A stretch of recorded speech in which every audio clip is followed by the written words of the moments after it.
Ele é advogado, ele é professor, palestrante e escritor de obras jurídicas. E ele vai falar sobre a aquisitação e a perícia médica no processo judicial previdenciário. A quem eu vou passar a palavra, e se o doutor Rodrigo quiser fazer alguma consideração antes de Não, somente gostaria de agradecer ao professor Sodero, meu pai, pela palestra, e já saudar o Neto, meu querido amigo João Batista Ortiz Neto, pela disponibilidade, pelo carinho que sempre tem comigo em todos os eventos que eu coordeno. Nós que trabalhamos hoje também em conjunto no Instituto de Estudos Previdenciários, no IEPREV. Então, Neto, muito obrigado. E seu tema bem bacana, aquisitação, né? A gente tem falado bastante sobre isso, aquisitação no processo previdenciário, a importância do advogado conhecer, né, a perícia médica previdenciária, entender essa intersecção entre a medicina e o direito. Então, a palavra é toda sua, meu amigo. Fica à vontade. Boa tarde a todos. Boa tarde, Rodrigo. Boa tarde, doutora Nara. Agradecer, primeiramente, o convite, a oportunidade de poder estar aqui junto com a Associação dos Advogados de Ribeirão Preto, podendo estar participando desse evento, né, que já está desde de manhã, está chegando no final, acho que eu sou o penúltimo, né, a falar, e a responsabilidade de vir na sequência do professor Sodero, né, então só isso já aumenta muito a responsabilidade. Mandar um abraço para ele, eu não tive a oportunidade de falar com ele, mas deixar aqui meu abraço, estava acompanhando aqui a fala dele, é bem isso mesmo que ele estava falando, principalmente essa questão da perícia, que acaba gerando grande conflito. E aí é justamente isso que a gente vai trazer aqui, algumas reflexões sobre essa questão da aquisitação e como que isso acaba impactando para o advogado dentro do processo judicial previdenciário. Então, estou à disposição. Muito obrigado mais uma vez pelo convite.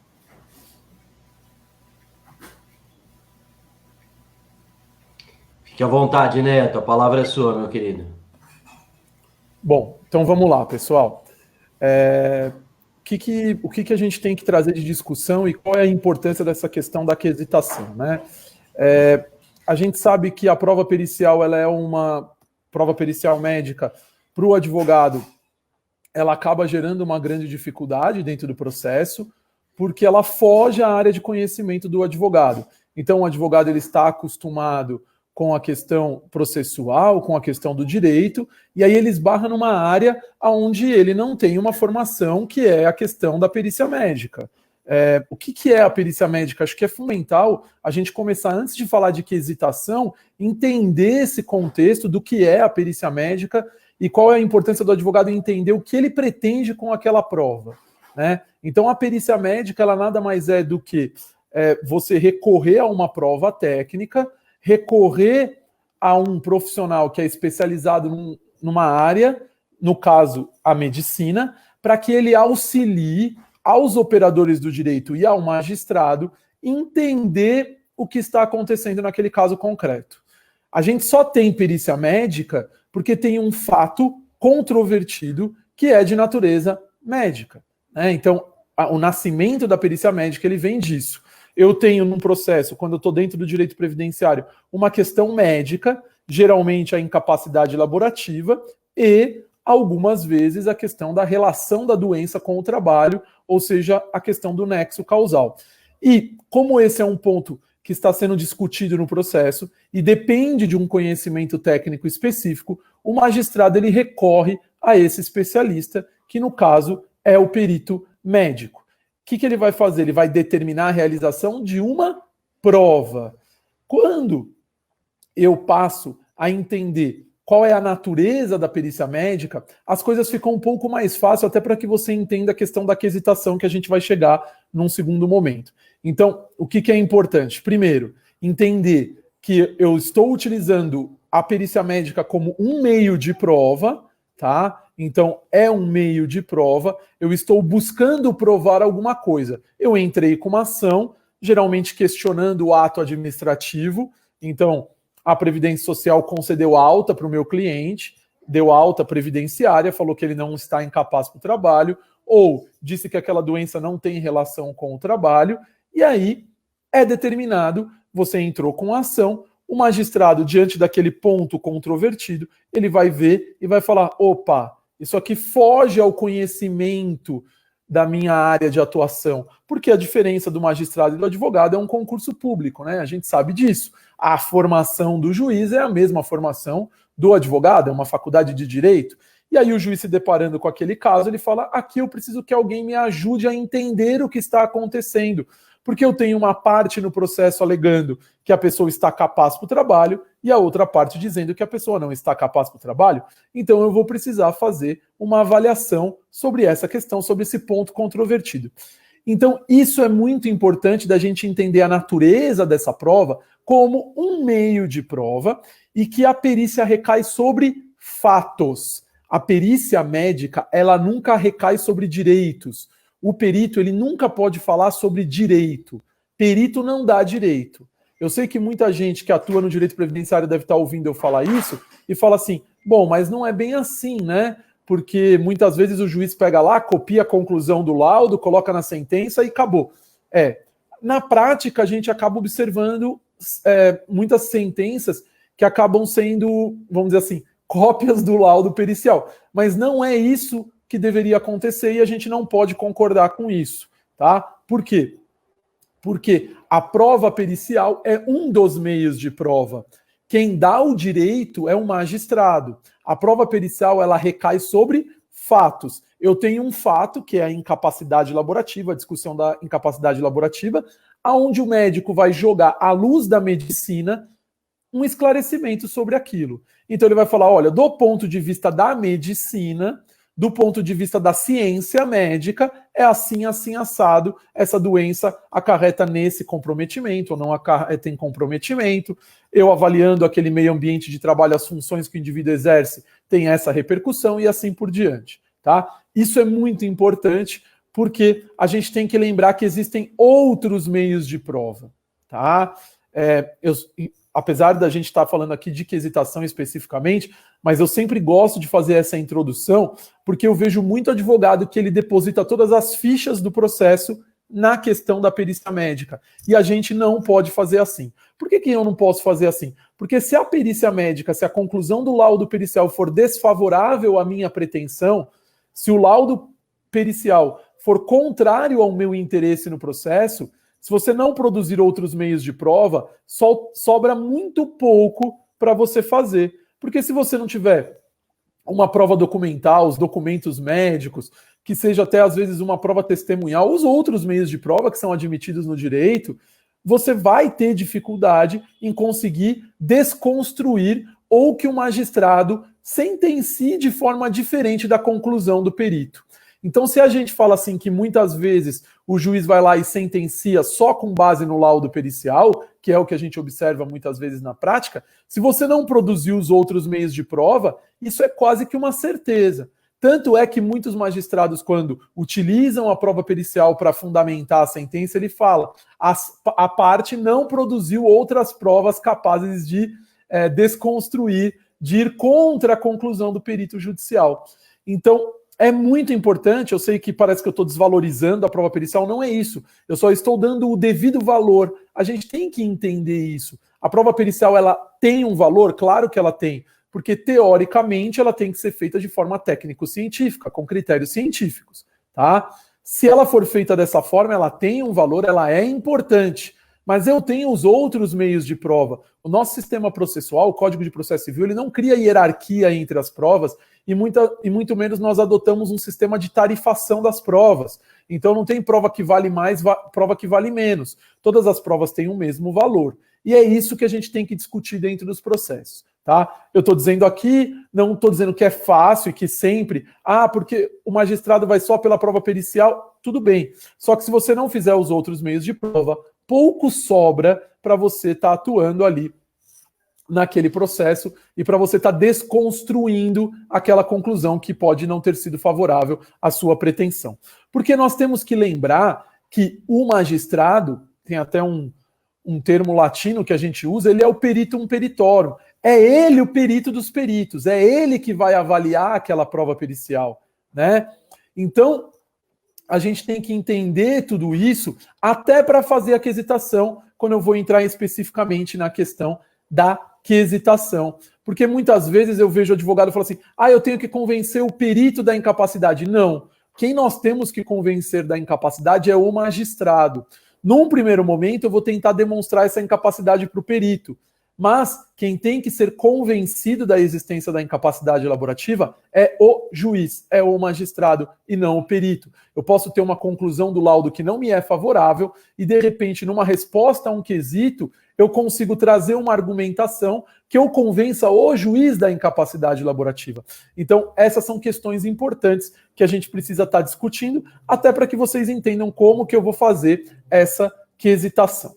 Então, a perícia médica é uma área comum à medicina e ao direito, eu vou estar utilizando esse conhecimento médico a serviço do direito, é isso que a gente faz na prática, eu vou estar fornecendo para o magistrado o meu conhecimento médico para que esclareça aqueles fatos. Só que nós temos regras para que seja produzida essa prova pericial e não é do jeito que eu quero. Nós não podemos concordar que o perito faça o que ele quer. Na verdade, o perito ele tem que fazer o que está estabelecido no Código de Processo Civil. E o que nós temos de regra para a produção da prova pericial? Se você não quiser ler nada sobre perícia, sobre prova técnica, né, produção de prova técnica, a prova pericial ela está no CPC do 464 e seguintes, até o 480, se eu não me engano, mas nós temos um artigo muito importante e que os advogados acabam explorando pouco o conteúdo desse artigo, apesar do CPC já ter completado 4 anos de sua vigência, que é justamente o artigo 473. Todo mundo que lida com benefício por incapacidade, com aposentadoria especial, que trata de questão de produção de prova técnica em processo judicial, tem que ler o artigo 473 do CPC. E o que nós temos no artigo 473 do CPC? Nós temos requisitos processuais para a aceitação do trabalho pericial como prova técnica. Esse é um grande problema que a gente enfrenta dentro do poder judiciário na esfera previdenciária, porque muito do que é feito dentro da Justiça Federal não segue os requisitos do artigo 473. Isso é tão absurdo que agora fazer uma crítica, até o laudo que consta do sistema do TRF4, que é tido como um Tribunal Regional Federal, vamos dizer assim, modelo, né, onde vem várias inovações no direito previdenciário, o modelo que eles utilizam de laudo não preenche os requisitos do 473, porque não exige, por exemplo, que o perito indique a metodologia que ele utiliza para fazer a sua avaliação. O grande problema que a gente vê em relação à prova pericial pro direito previdenciário é a questão, e a gente tem que enfrentar e discutir isso, é a questão do Juizado Especial Federal. Nós sabemos que as ações, pela questão financeira, né, econômica, pelo valor da ação, a maior parte dos benefícios por incapacidade acaba sendo discutido dentro do Juizado Especial Federal. O Juizado Especial Federal, ele não foi criado, as regras processuais dele, a lei específica do juizado, ela não contempla a realização de uma prova com essa ampla defesa tão grande, esse contraditório tão grande, né? Se você for ler lá a lei, ela tem uma prova mais simples de ser realizada e a gente tem um grande prejuízo em relação a isso. Por quê? Porque o Juizado Especial Federal não foi criado para julgar ações de complexidade, de alta complexidade. A ideia do Juizado Especial, seja civil ou federal, é julgar ações de baixa complexidade. E isso nunca entrou na minha cabeça como que uma ação que envolve prova técnica, onde eu tenho que ter uma prova pericial médica, onde a todo momento se reafirma que sem prova pericial médica o juiz não pode julgar a causa, pode ser uma causa de baixa complexidade. Para mim não faz o menor sentido isso. Então a gente tem um grande problema pelas ações que tramitam dentro do Juizado Especial Federal, porque alguns magistrados entendem que o CPC não se aplicaria especificamente na questão da produção da prova técnica. A gente vê isso no dia a dia, né? Muitos juízes sequer dão prazo para que a parte se manifeste sobre o laudo pericial. Tem juiz que não abre prazo para que as partes apresentem os quesitos, como está previsto no CPC, em relação à produção da prova técnica. Então isso tem um grande prejuízo à defesa técnica do autor da ação. Tá? Nós temos que aos poucos e brigando contra isso, né, lutando contra isso, para demonstrar a importância de que a prova pericial seja feita de forma adequada, de forma correta, tá? A gente teve essa questão do Covid, aí, da pandemia, o professor Sodero estava dando a palestra antes sobre isso. Teve uma questão assim que eu achei boa em relação a tudo que foi discutido em relação ao Covid, né? Porque todos os tribunais regionais federais, os juizados, publicaram portarias ou decisões dizendo que o CPC deveria ser aplicado em relação à produção da prova, utilizando a prova técnica simplificada prevista no 464 do CPC. Ótimo, então eles estão reconhecendo que deve se seguir, porque muitos diziam que o CPC não era aplicável nesse tipo de ação. Então, pelo menos agora eles reconheceram que o CPC deve ser aplicado. Ótimo. Então, que se aplique de forma correta, exigindo que sejam preenchidos requisitos processuais estabelecidos pelo artigo 473. E o que nós temos no artigo 473 do CPC? Nós temos ali, no caput do artigo, uma imposição para o perito. Está escrito lá, o laudo pericial deverá conter. Quando está esse verbo deverá, ele diz que é obrigatório.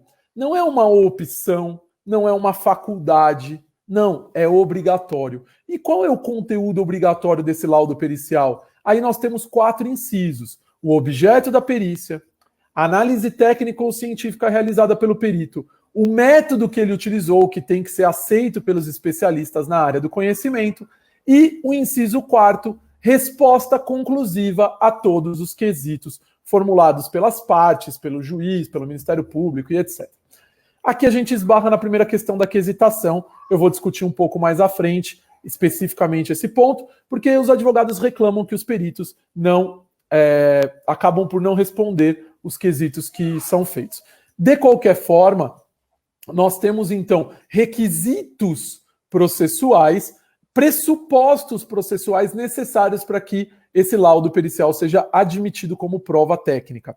O parágrafo 1º e parágrafo 2º ele fala que o perito não pode emitir a sua opinião, não pode ultrapassar o objeto da perícia, que ele tem que escrever com linguagem simples. Então nós temos ali todas as regras processuais, vamos dizer, são como se fossem ensinamentos, diretrizes para a realização do laudo pericial e da prova técnica. Esse foi um grande avanço trazido pelo CPC 15, que pouco advogado acaba utilizando na prática. O CPC anterior, de 73, ele não falava nada disso. Nós não tínhamos uma regra processual. A doutrina sempre falou que o laudo tinha que ter fundamentação e etc., mas nós não tínhamos isso positivado na legislação. Agora nós temos. O que nós temos que fazer é a efetividade desse dispositivo trazido pelo CPC.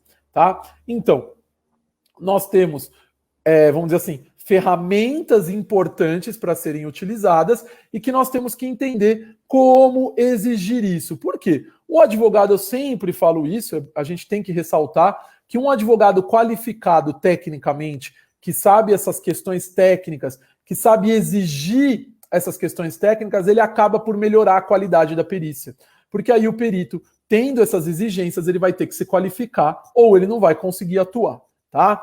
E tudo isso é muito importante porque o próprio CPC, no artigo 479, quando fala ali da questão da avaliação da prova pericial pelo magistrado, ele fala que o juiz, ao avaliar o laudo pericial, deve levar em conta a metodologia utilizada pelo perito.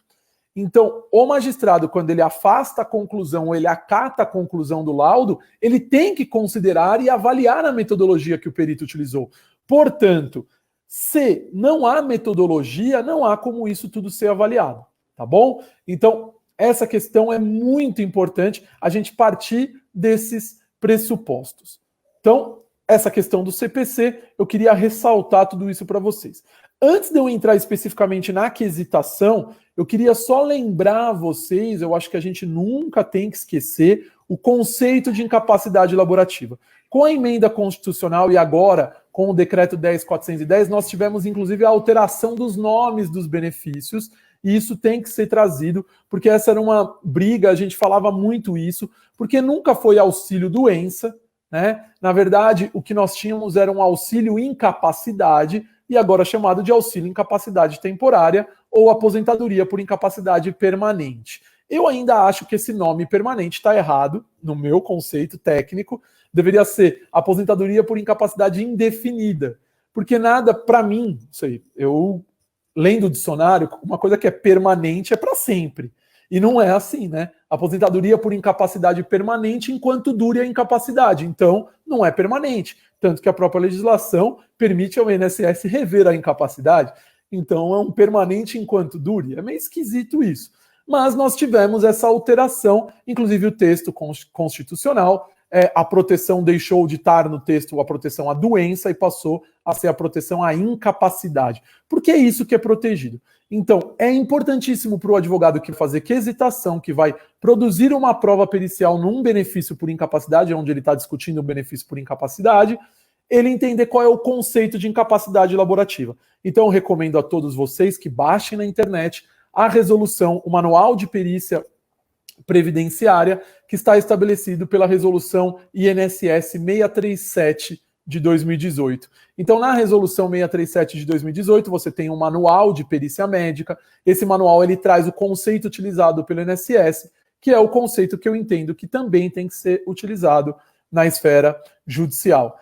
E ele diz que incapacidade laborativa é a impossibilidade para o exercício das funções específicas das atividades habitualmente exercidas pelo segurado, em consequência de doença, né, ou alterações morfopsicofisiológicas, e não só isso, risco de vida para si ou para terceiros e o risco de agravamento que a permanência na atividade possa acarretar. Então, tudo isso a gente considera como incapacidade laborativa. Esse é um conceito muito importante.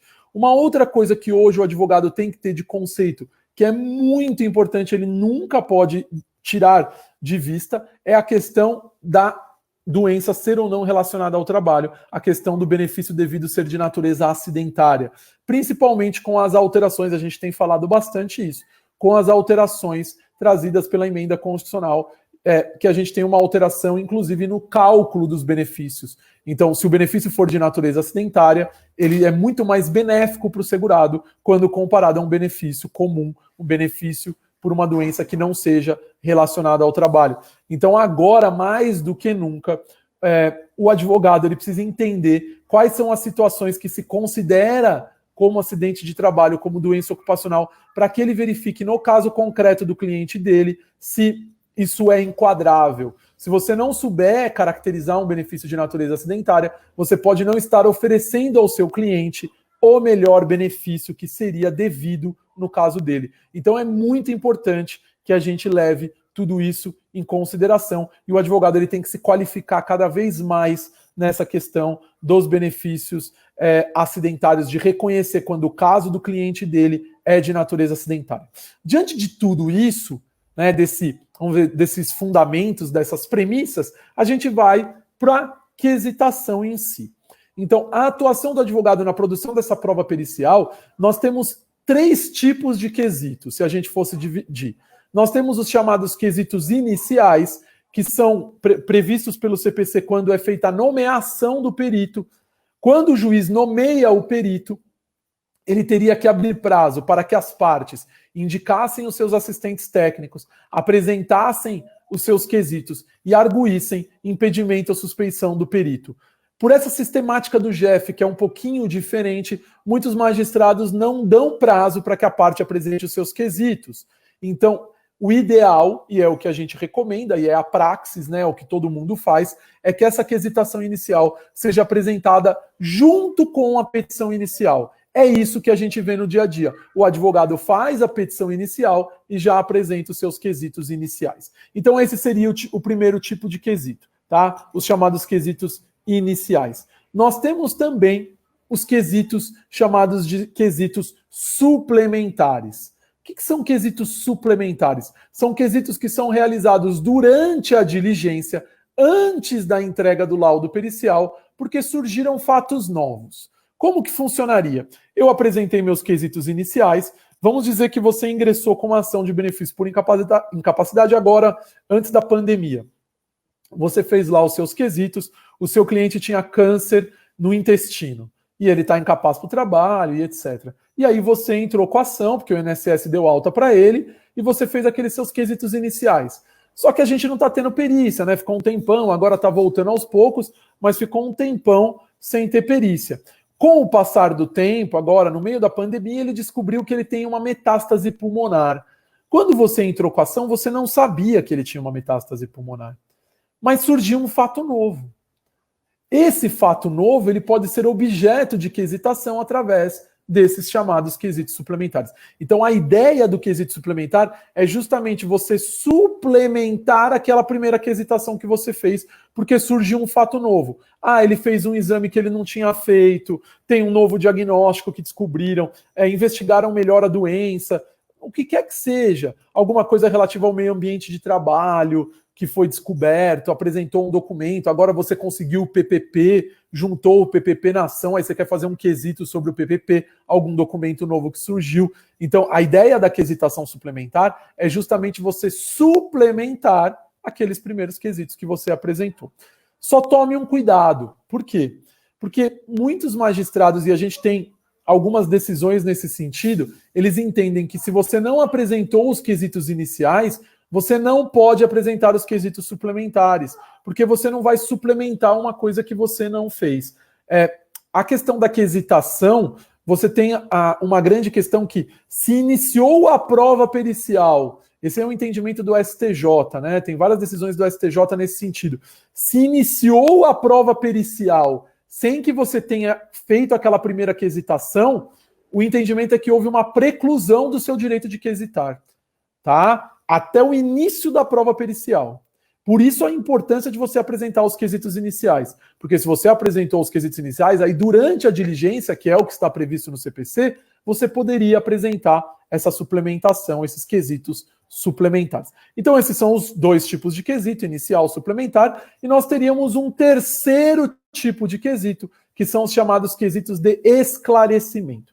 O que são esses quesitos de esclarecimento? Os quesitos de esclarecimento, eles estão previstos num outro artigo muito importante em relação à produção da prova pericial. Eu falei do artigo 473, que traz aqueles requisitos, e nós temos também o artigo 477. O artigo 477, ele fala sobre a manifestação sobre a prova pericial, tá? Então, no artigo 477, eu tenho lá a previsão de que após a entrega do laudo pelo perito, eu possa me manifestar, exercer o contraditório sobre essa prova, né? Fazendo, por exemplo, questionamentos, pedindo para que o perito esclareça algum ponto omisso, algum ponto que não ficou muito bem claro. E o parágrafo 3º do 477, ele fala sobre quesitos de esclarecimento. O que seriam esses quesitos de esclarecimento? Seriam quesitos que eu realizaria para que houvesse o esclarecimento de alguma coisa que contém no laudo. Esse é um cuidado que o advogado tem que ter. Eu não posso, no quesito de esclarecimento, trazer fatos novos ou fazer perguntas que não estejam dentro daquele escopo ali do objeto daquela perícia. Por quê? Porque eles são de esclarecimento sobre o laudo pericial. Então, o quesito de esclarecimento ele vai ser feito sobre alguma coisa do laudo que não ficou claro. Tá certo? Então é muito importante que vocês se atentem a essa questão, a previsão lá no 477, parágrafo 3º. Então eu teria esses três tipos de quesito. Como fazer a quesitação? Bom, a primeira coisa importante para você fazer a quesitação é você conhecer o processo. Eu sempre falo para os alunos que se você contratar um assistente técnico que faz quesito sem te pedir as peças processuais, foge. Corre desse cara porque ele não sabe o que ele está fazendo. É impossível fazer quesitação se eu não sei qual é a sua tese jurídica. O quesito, ele serve para quê? Para comprovar, para guiar a prova pericial para a comprovação da tese jurídica do advogado. Na sua inicial, você vai apresentar uma tese jurídica. Daí a importância de você fazer uma inicial bem feita, dessa inicial não ser um padrãozão, ela tem que ser específica para o caso, você tem que fazer referência a documentos. O professor José Roberto Sodero, ele fala uma coisa sempre, que eu reproduzo aqui, citando ele, toda vez que eu vou falar sobre essa questão, ele fala, se você, por exemplo, não for citar o documento na inicial, talvez aquele documento é desnecessário, então eu tenho que produzir a prova, eu tenho que levar os documentos que são necessários e eu cito esses documentos na minha petição inicial, e aí eu vou vir com a minha quesitação para quê? Para provar a minha tese. Eu tenho uma tese na minha petição inicial, eu tenho fatos e eu preciso comprovar aqueles fatos. Então, os meus quesitos têm que ser no sentido da comprovação dos fatos que eu estou alegando. Portanto, a quesitação, ela tem que ser sempre específica. Eu nunca vou fazer quesitos genéricos, não tem quesitos aplicados a todos os casos. Por quê? Porque um determinado quesito para um caso, ele pode ser importante, ele pode ser necessário, ele pode ser fundamental. E para outro, ele pode ser um tiro no pé. Vou dar um exemplo aqui para vocês. Por exemplo, eu estou discutindo uma ação, benefício por incapacidade de natureza acidentária. Em nenhum momento, em todos os afastamentos do meu cliente, em nenhum momento, o INSS reconheceu a natureza acidentária do benefício. Todos os benefícios que ele recebeu foi de natureza comum, tudo B31. Vocês acham que eu vou fazer um quesito para o perito chamando a atenção dele para esse fato? Claro que não. Eu não vou falar, o INSS reconheceu o benefício de natureza acidentária? Não. Por quê? Porque eu estou chamando a atenção do perito para um fato que não me é favorável. Agora, se o meu cliente teve todos os benefícios de natureza acidentária, aí eu vou lá e ingresso com uma ação pedindo que seja restabelecida uma aposentadoria por incapacidade, né? Uma aposentadoria agora por incapacidade permanente de natureza acidentária. Para que eu não corra o risco de repente, o perito ir lá e falar que a doença é comum, ou ele... Não é ponto controvertido, no meu entendimento. Mas geralmente o magistrado vai perguntar, mesmo não sei. O que eu vou fazer? Eu vou fazer um quesito e falar assim: olha, perito, o INSS reconheceu a natureza acidentária do benefício na via administrativa? Por que eu estou fazendo esse quesito? Porque eu estou chamando a atenção do perito. Então, num caso, eu chamo a atenção do perito para isso, no outro caso, eu não vou chamar. Por isso que eu não posso fazer todos os quesitos iguais em todos os casos. Às vezes você quer retroagir a data do início da incapacidade. Numa outra ação, se você retroagir a data do início da incapacidade, ele perdeu a qualidade de segurado. Então, a depender do caso, e agora mais ainda, né? Porque você vai ter muitos clientes de vocês com essa questão da alteração no cálculo do benefício, que eles não vão mais querer aposentadoria por incapacidade permanente. Eles vão preferir um auxílio acidente, um auxílio doença, um restabelecimento de auxílio-doença para que ele possa voltar a trabalhar, porque ele vai receber muito pouco na aposentadoria, então ele prefere, de repente, um auxílio-acidente, vale mais a pena ele ficar num auxílio-acidente. Então, a gente vai ter várias questões sendo discutidas. Então, cada caso é um caso. Eu tenho que fazer os quesitos específicos para cada um desses casos e tomar um certo cuidado com essa questão de apresentar quesitos genéricos, porque às vezes eu posso estar dando um tiro no pé. É mais ou menos o que a gente fala de testemunha em audiência, né? Ninguém orienta a testemunha. A gente sabe, aqui não é eu vou orientar, mas quando você leva uma testemunha na audiência, é óbvio que você vai produzir uma prova testemunhal, você já sabe mais ou menos o que a testemunha vai falar. Ninguém vai levar uma testemunha para depor se você não tem ideia do que ela vai responder. Aqui é a mesma coisa. Eu não vou fazer um quesito onde o quesito pode ser prejudicial à minha tese ou onde eu não tenho a menor ideia do que o perito vai responder. Eu tenho que imaginar, diante dos elementos que eu tenho ali na minha frente, qual vai ser a resposta para aquele quesito. Então, quesitos sempre específicos, e os quesitos eles têm que ser também, a técnica de fazer o quesito, eu prefiro uma técnica indireta. O que eu chamo de técnica indireta? Geralmente o juiz ele já faz, e às vezes até a próprio INSS, os quesitos são juntos ali, né? Eles já fazem o que nós chamamos de quesito direto. Tem capacidade, não tem capacidade? A gente fala que são quesitos fechados, diretos, com resposta sim, não, sim, não. Qual que é o problema de um tipo de quesito desse? Eu entendo que o advogado ele tem que fazer um quesito de forma indireta. Quando eu restringo, quando eu jogo um quesito que ele é muito específico e muito objetivo desse jeito, direto dessa forma, se a resposta não for favorável, eu não tenho como argumentar. E tudo que a gente quer no direito é argumentação. Eu quero discutir. Então, se eu pergunto assim, tem capacidade? Ele fala, não. Acabou. E aí? O que eu vou questionar? Tá não lá, pronto. Então é muito melhor eu fazer um quesito que ele seja mais indireto. Vamos dar um exemplo de um quesito indireto. Então, eu tenho um indivíduo que ele tem um diagnóstico de esquizofrenia e ele trabalha como vigilante armado. Essa é uma questão importante no benefício por incapacidade. Lembrar que a gente está tratando de impossibilidade por exercício de uma função, então eu tenho que discutir as questões do meio ambiente de trabalho, eu não posso esquecer que essa pessoa trabalha para alguma coisa, né? Faz alguma atividade, tá certo? Então, não é só perguntar sobre doença, porque não é doença. Esse é um erro que se faz na hora de fazer quesitação. Se pergunta muito sobre doença, e se esquece que, na verdade, o que está sendo protegido é a incapacidade laborativa. De qualquer forma, vamos lá. Eu tenho um indivíduo que é que tem diagnóstico de esquizofrenia e que ele trabalha como vigilante armado. Eu posso perguntar, existe incapacidade laborativa? E o perito responder, não. E acabou minha argumentação. Agora, eu posso fazer um quesito de uma forma indireta.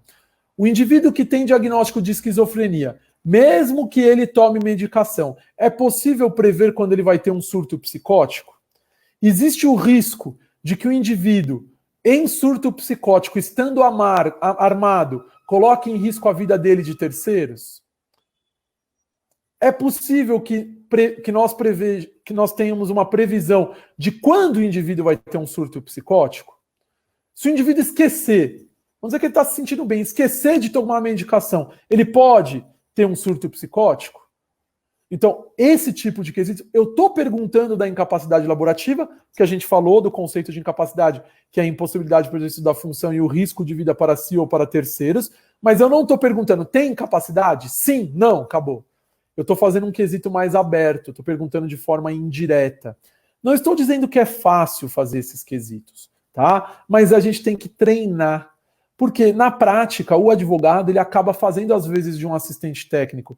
Se você puder contratar um assistente técnico, seria o mundo ideal. Porque o assistente técnico ele vai te ajudar, vai auxiliar, ele entende dessas questões. Agora, se não tem como você contratar um assistente técnico, a gente sabe que geralmente os clientes eles são míseros, eles não têm nem recursos para comer, não vai ter recurso para contratar e pagar os honorários de um assistente técnico. Então você, advogado, vai ter que fazer esses quesitos sozinho. Então você não pode ter medo, tem que estudar sobre essas questões e poder estar fazendo esse quesito de uma forma mais adequada. Uma outra questão importante que os advogados sempre me perguntam: tem número de quesitos? Tem limite máximo, mínimo? Não.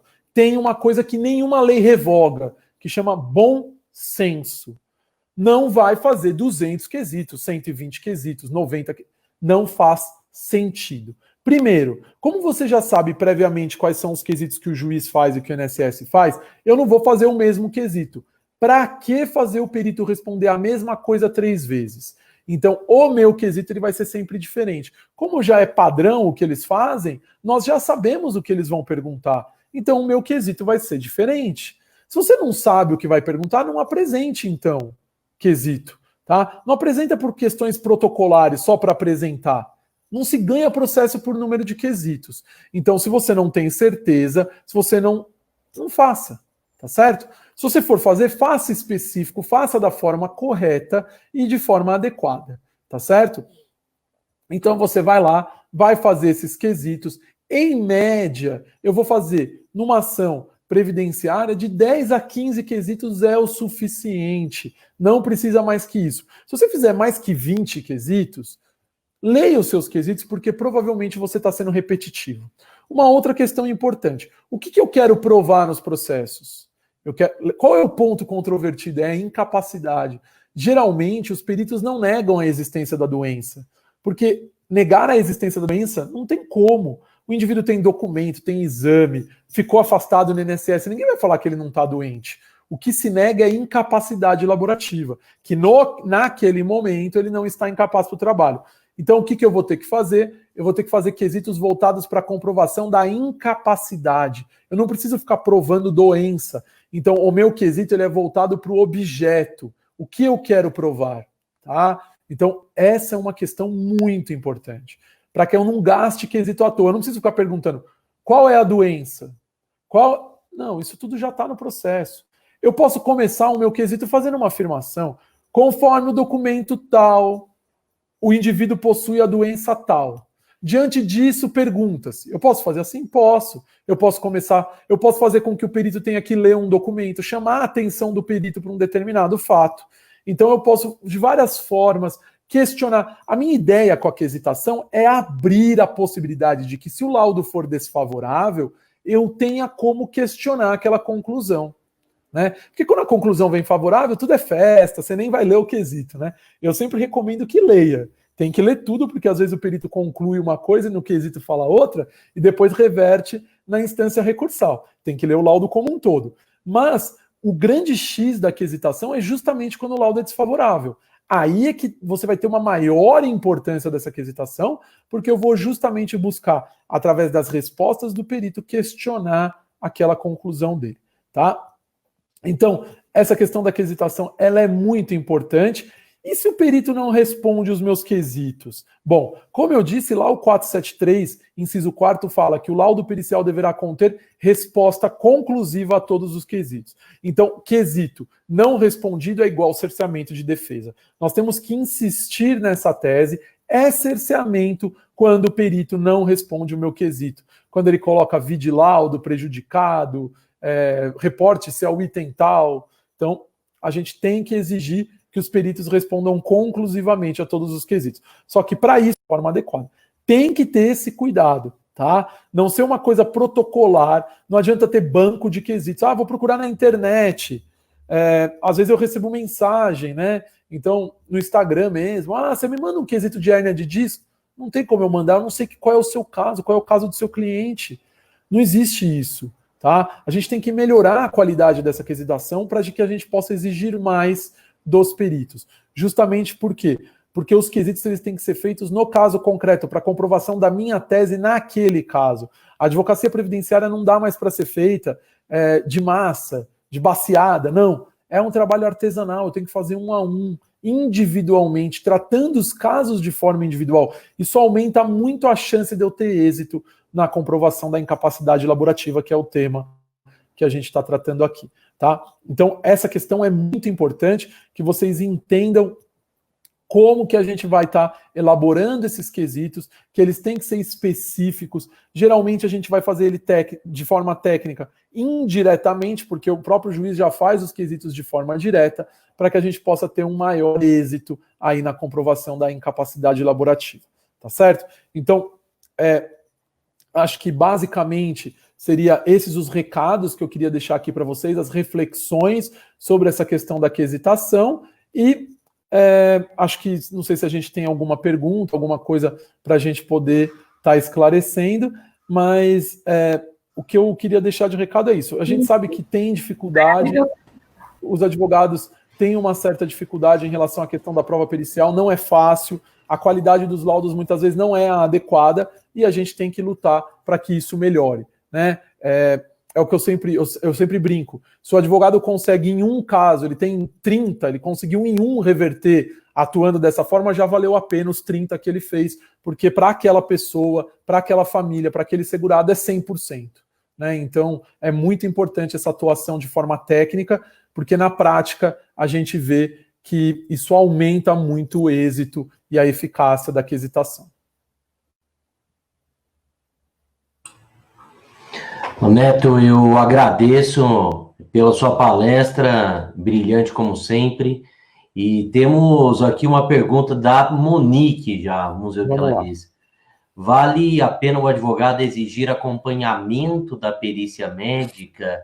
O advogado acompanhar a perícia médica, né? Essa é uma discussão, né, que a gente não chega nunca a um consenso, né? É assim, a minha questão sobre isso, eu tenho o seguinte entendimento.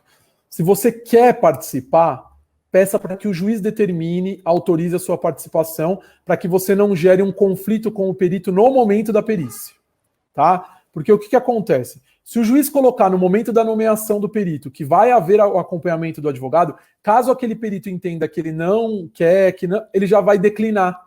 Ele já vai dizer, olha, não vou atuar nesse processo. E aí a gente evita esse atrito no momento da realização da perícia.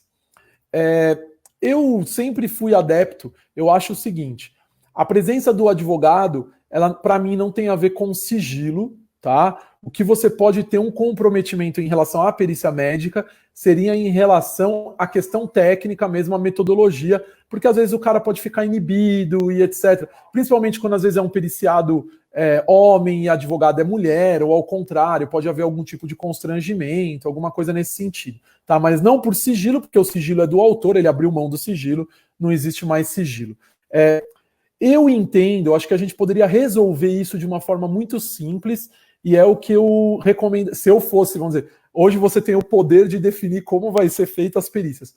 Todas as perícias serem gravadas, seria muito mais fácil. coloca uma câmera lá, grava tudo, o advogado não precisaria. E aí, se o advogado tiver dúvida, ele solicitaria a imagem, poderia ser visto pelas partes, pelo magistrado, porque o advogado geralmente ele quer acompanhar para saber se o perito perguntou, se o perito examinou e etc. Existe uma forma, se você não quer acompanhar para não ter um conflito, ou o juiz não defere o seu acompanhamento, existe uma forma da gente tentar minimizar essa questão de saber se o periciado foi examinado, se o autor foi examinado ou não. Eu sempre recomendo que vocês façam um quesito, aí vem de encontro à aula que a gente está falando, pedindo para que o perito apresente as fotos do exame físico realizado. Porque eu posso pedir isso, eu posso falar, olha, solicito que o perito apresente fotografias do exame físico. Com isso, você tira essa dúvida, essa pulga atrás da orelha que o advogado sempre fica, se foi examinado, não foi, etc. Tá? Então, de repente, é uma forma da gente tentar driblar isso. A gente costuma colocar que o perito apresente fotografias do exame físico que foi realizado no autor. Seria uma forma da gente tentar minimizar esse problema. Muito interessante, Neto. Neto, eu gostaria de pontuar, na verdade, ressaltar o que você disse aqui a respeito da análise de cada caso, especificamente pelo advogado que atua na área previdenciária, não só, né, mas pelo advogado, né? Quando nós falamos de incapacidade, a gente vê, infelizmente, em muitos casos, algo muito genérico, desde a petição inicial, e eu brinco com os meus alunos em aula para a gente descontrair um pouquinho, né? Que é igual aquela música. Isso não é nem ainda, Neto, a época do El Chan, é do Gera Samba, Neto. Você vai lembrar disso. Que é assim: pau que nasce torto nunca se endireita. Né? Então, aquilo que começa errado, meu amigo, para a gente consertar, né, no curso do processo é bem difícil, né? Eu me recordo, não sei se você estava neste simpósio junto comigo, a gente participa de muitos eventos juntos, mas de um caso em que uma desembargadora levou a petição do processo para me mostrar, não sei se você estava junto, Foi no interior de São Paulo, né? Isso, ela disse, olha aqui, Rodrigo, como é que eu julgo isso? Eu não sei nem qual a atividade laborativa dessa pessoa. O médico perito aqui acabou fazendo um exame geral para saber o que ele descobria a título de doenças na vida dessa mulher, e talvez ela esteja incapaz, mas eu não tenho elementos, eu não sei muito bem o que ela faz e tal. Então, o tratamento artesanal, acho que essa é a palavra, né? Artesanal para cada caso, especialmente nas ações que envolvem benefícios por incapacidade, isso é muito relevante hoje, né, Neto? E acho que assim, a gente lá na hora da especificação das provas, ou eventualmente no GEF, a gente tem apresentado os quesitos, especialmente no GEF, já com a petição inicial e tal, mas tudo se direciona para uma melhor solução, né? Para um melhor resultado, se você trata aquele caso com a atenção que ele merece, levando em consideração os detalhes, né? E a gente vê muito, o que a gente acaba vendo é que o pessoal quer corrigir os erros da petição inicial na prova pericial, e aí isso é muito ruim. Então, às vezes eu faço uma coisa muito genérica e falo assim, tem uma doença.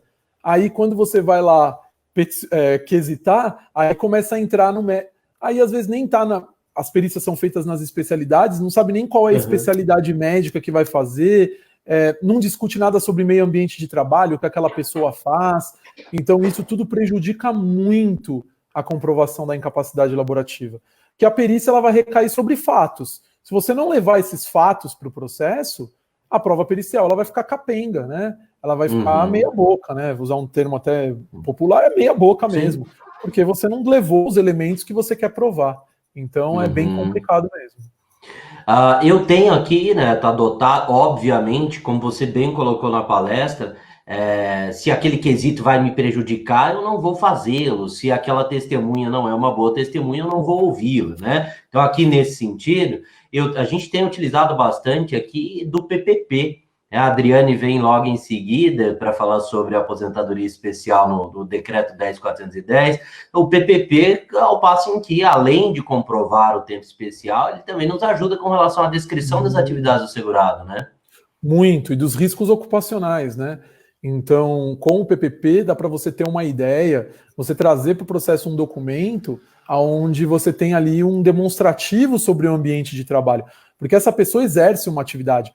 A avaliação da incapacidade, essa é uma briga que a gente tem muito grande e que precisa ser tratado como uma forma mais criteriosa. Quando eu avalio a incapacidade laborativa de um segurado, de um autor de uma ação, eu não estou avaliando qualquer atividade laborativa. Ele pode fazer qualquer coisa. Não, eu estou avaliando a atividade habitualmente exercida. Então, se eu não trouxer para o processo a profissografia, quais são as atividades que essa pessoa fez ao longo da vida dele, isso prejudica, por exemplo, se eu for falar numa incapacidade social, se eu for tratar de uma reabilitação profissional e até da impossibilidade de uma reabilitação profissional e a necessidade de uma aposentadoria.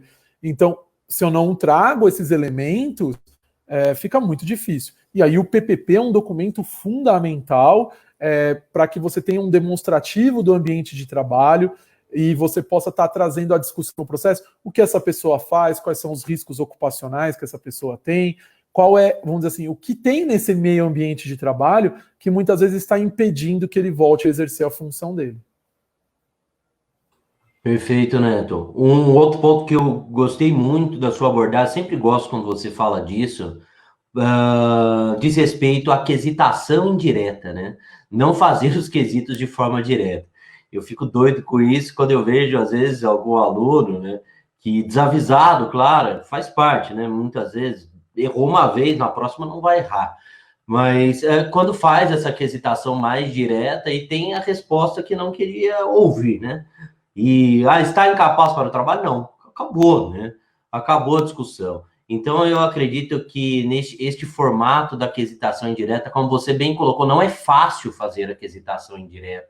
Mas quando você tem bons elementos para fazer a quesitação indireta, né? Quando eu percebo isso aqui no escritório, às vezes a gente tem assistente técnico no processo que ele me traz as sugestões de quesitos.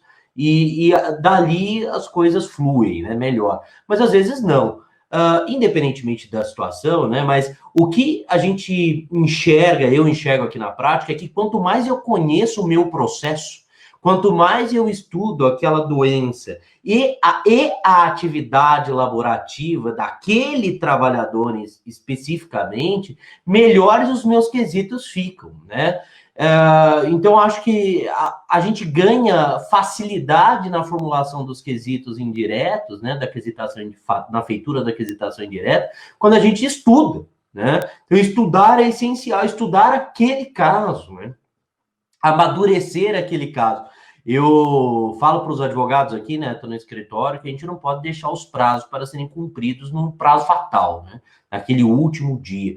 Por quê? Você tem que ter um tempo para amadurecer, muitas vezes, o que você vai fazer naquele processo. E quando a gente fala em quesitação, onde há essa intersecção entre a medicina, a quesitação na perícia médica, né, onde há essa intersecção entre a medicina e o direito, às vezes a gente demora um pouquinho mais para amadurecer. Eu faço essa pergunta, não faço. Eu já tenho os quesitos do juízo, como você já disse, né? Normalmente eu já tenho, então não vou repetir essas perguntas, por qual caminho que eu vou seguir a adoção dessa estratégia. Então, eu acho perfeito quando você fala da quesitação feita de modo indireto. A Nara está aqui no nosso chat interno. Lucas, se você conseguir colocar lá na tela, muito obrigado. Dizendo que ela tem uma pergunta dela, falando, olha, eu tenho uma pergunta minha. Nara, só não pode falar o número do processo, por favor, tá? Fica à vontade, Nara. Acho que ela não... Acho que ela não está nos ouvindo, Lucas. Não está nos ouvindo. Então ela vai passar a vez, hein, Nara? Vai precluir o seu direito. Será? Aí, vamos dar uma chance para ela. Boa, agora ela está conosco. É que eu estava lendo aqui as perguntas. E tá... Ixi, caiu. Acho que ela caiu. Eu acho que o Lucas está derrubando a Nara de propósito, que ela tem uma pergunta que deve ser bem importante, tadinha. Vamos ver se a gente consegue restabelecê-la aqui. Agora mesmo, né? A gente acabou de fazer uma indicação. A Nara caiu. A gente acabou de fazer uma indicação de assistente técnico em um processo, problemas psiquiátricos de um segurado. E é bem importante, né, contar com uma assistente técnica, que a gente tem uma assistente que é especialista em psiquiatria. Aí voltou. Um pouco, eu não sei se foi aqui o sistema, o que aconteceu. Vamos ver. Vamos lá na... Ixi, acho que travou de novo, não? Pode fazer a pergunta. Nara, vamos lá, pode fazer a pergunta. Acho que já está aqui na tela. Isso, deixa pra gente aquilo. Está aí, ó. O que leva o perito a marcar a data da incapacidade como sendo o dia da perícia? Pode ter acontecido do advogado não ter feito o quesito da maneira adequada ou foi o documento? Eu tenho escutado muita reclamação de que o perito tem marcado a data da incapacidade como sendo o dia em que ele está fazendo a perícia. Tá. Em relação a isso, nós temos 2 problemas, né? Um problema seria justamente esse que você colocou. Ou o advogado não soube perguntar de uma forma adequada. É importantíssimo que o advogado se lembre que você está tratando com um médico, então não faça perguntas, eu acabei não falando isso, mas é importante a gente ressaltar, é bom até a pergunta, que a gente acaba lembrando. Não faça perguntas sobre questões de direito. Tem direito? Tinha qualidade de segurado? Não, isso não é coisa de médico. O médico tem que responder sobre questões médicas, tá? Então isso é muito importante. Então, o que pode acontecer é o seguinte: ou o advogado não perguntou de forma adequada, ou não levou elementos para que o perito diga quando essa incapacidade começou, e aí os peritos acabam fixando a data do início da incapacidade na data em que ele viu o periciado, que seria a data da perícia, tá? Em regra, quando acontece isso, os magistrados costumam jogar a data do início da incapacidade para a data em que o advogado entrou com a ação, né? Não seria na data da perícia, porque... Agora, eu entendo que se o advogado souber trabalhar a forma jurídica, ele consegue retroagir essa data até a alta previdenciária. Porque, na verdade, o que você está... Aí é uma questão processual, o Rodrigo vai saber até melhor do que eu. O que você está discutindo é justamente a validade ou não daquele ato administrativo que aconteceu lá atrás. Se você comprovou que existe a incapacidade hoje e que não houve uma alteração dessa situação naquele interregno, você está comprovando que existia a incapacidade na alta administrativa, né, quando cessou o benefício. Então aí é uma forma, às vezes, do advogado conseguir lidar melhor com a questão do direito em si. Eu não ficaria tão... O que o advogado, às vezes, tem que tomar cuidado é que o advogado quer provar pro perito. É aquilo que eu tinha falado. Quem tem que se convencer é o magistrado, né? Então, levar esses elementos. Agora, se você tiver documentos no processo que provam que a incapacidade já existia e o perito falar assim, não, eu não analiso o documento, eu só analiso o que eu vi hoje, aí está errado. Aí você vai ter que provocar o magistrado para que ele faça o perito analisar a documentação. Tá? Pode falar, Rodrigo. Posso, Neto? Posso. Eu gostaria apenas de complementar, né? Eu vejo aqui que uma boa técnica, né, é a gente linkar, Nara, e todos os demais amigos que estamos assistindo, linkar na quesitação, né, os documentos médicos que comprovam desde quando aquele segurado está incapaz para o trabalho. Aí alguém pode dizer, mas é que o perito, como o Neto já bem colocou, é que o perito não olha. Mas a partir do momento que você faz essa quesitação, ela é deferida pelo juízo, né, o quesito é deferido, acabou, como o Neto disse.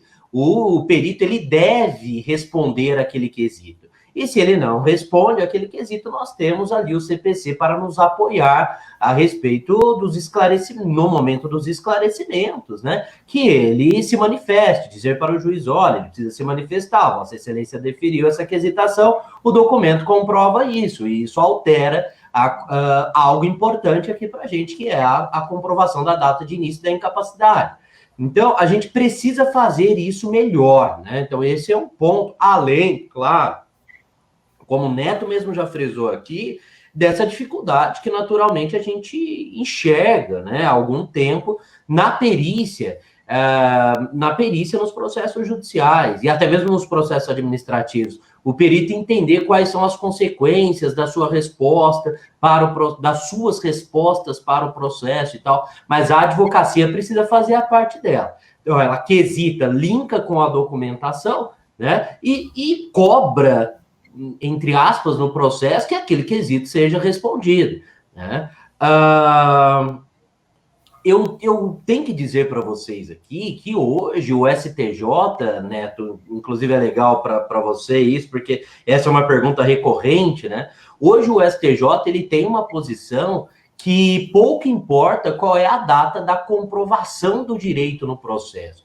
O que importa é o que a lei determina a respeito da data de início da produção dos efeitos financeiros daquela prestação previdenciária, né? Então, não importa a data em que foi realizada a perícia, não importa a data em que o laudo veio para o processo, o que importa é a data de início da incapacidade. Então, tomar esse cuidado, né, de linkar nos quesitos a documentação do processo, eu acho que é bem pertinente. Um outro ponto, desculpa, eu sei que o nosso tempo já está se exaurindo, mas é um assunto bem interessante, e o Neto tocou nesse ponto na palestra dele. Eu gosto muito porque o Neto tem essa formação jurídica, também a formação médica, então isso é muito legal. O Neto disse, a perícia é uma das provas do processo. Muito embora, muitas vezes, o juiz se guie pela perícia no momento da sentença ou o tribunal no momento do proferimento do acórdão, a perícia é uma das provas. Então, o conjunto probatório deve ser avaliado. E a documentação médica não pode passar batida neste caso. E aí, disso vem a responsabilidade do advogado na apresentação dos documentos que são pertinentes desde a petição inicial e, eventualmente, novos documentos que surjam no curso do processo, né? E no momento da aquisitação, ele não deixar isso solto, linkar isso nos quesitos. Eu acho que essa essas são as grandes questões, Neto, me perdoe aqui as minhas posições aqui. E meu colega, doutor Rodrigo, falando que tem uma pergunta sobre a resolução 2183 de 2018, lá em cima, só que eu não estou, como o meu caiu, eu não estou conseguindo achar essa pergunta aqui. O senhor consegue ver? Acho que é a Josimar Diniz, olha lá. Vamos pergunta. Lá. O perito está obrigado a cumprir a resolução do CFM, que dispõe sobre normas específicas para médicos que atendem o trabalhador, para a elaboração do laudo. É possível impugnar o laudo pelo não cumprimento do artigo 13, da referida resolução? Neto, fica à vontade. Bom, essa resolução, a 2183 de 2018, ela trata da questão do médico do trabalho, né? E no seu artigo 2º, ela fala o que o médico tem que considerar para estabelecer um nexo causal. Então, ela trata especificamente da questão da relação entre as doenças e o trabalho.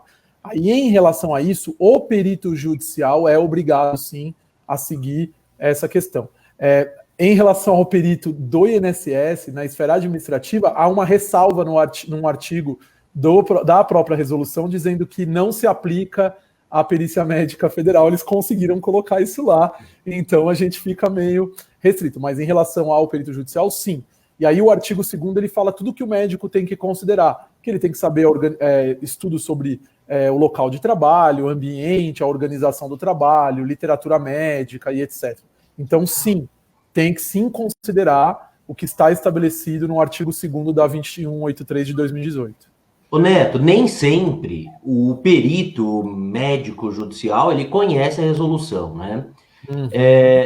Não seria pertinente, então, o advogado esclarecer isso já na quesitação, né? Ele não pode começar a quesitação com uma afirmação, dizendo, olha, a resolução tal que te vincula diz isso. Neste sentido, e aí ele vem com o quesito indireto? Sim, essa é uma das formas de você fazer. Você pode até começar dizendo da resolução e depois falar, demonstra o cumprimento das exigências do artigo 2º da resolução 2183. Então, com certeza. A ideia do quesito é justamente isso, é você chamar a atenção do perito para fatos que sejam importantes no processo, né? E o cumprimento da resolução do Conselho Federal de Medicina é um desses fatos, né? Todos os médicos, nós estamos passíveis de sanções administrativas no âmbito do Conselho se eu não cumpro uma resolução do Conselho Federal de Medicina. Perfeito, Neto. Eu agradeço novamente. Brilhante, como sempre, meu amigo. Muito obrigado. Tenha um ótimo final de semana, Nara. Eu que agradeço vocês. Obrigado. Obrigada, doutor. Em nome da nossa diretoria, do nosso conselho, da nossa presidente, Roberta Galvão, agradeço o desprendimento, agradeço a palestra. Viu que teve muita pergunta, porque realmente esse aí eu acho que é o gargalo dos gargalos da advocacia. Né? Então, muito obrigada mesmo pelos esclarecimentos. Eu que agradeço a todos vocês e muito obrigado pelo convite. Obrigado, Neto. Abraço. Abraço.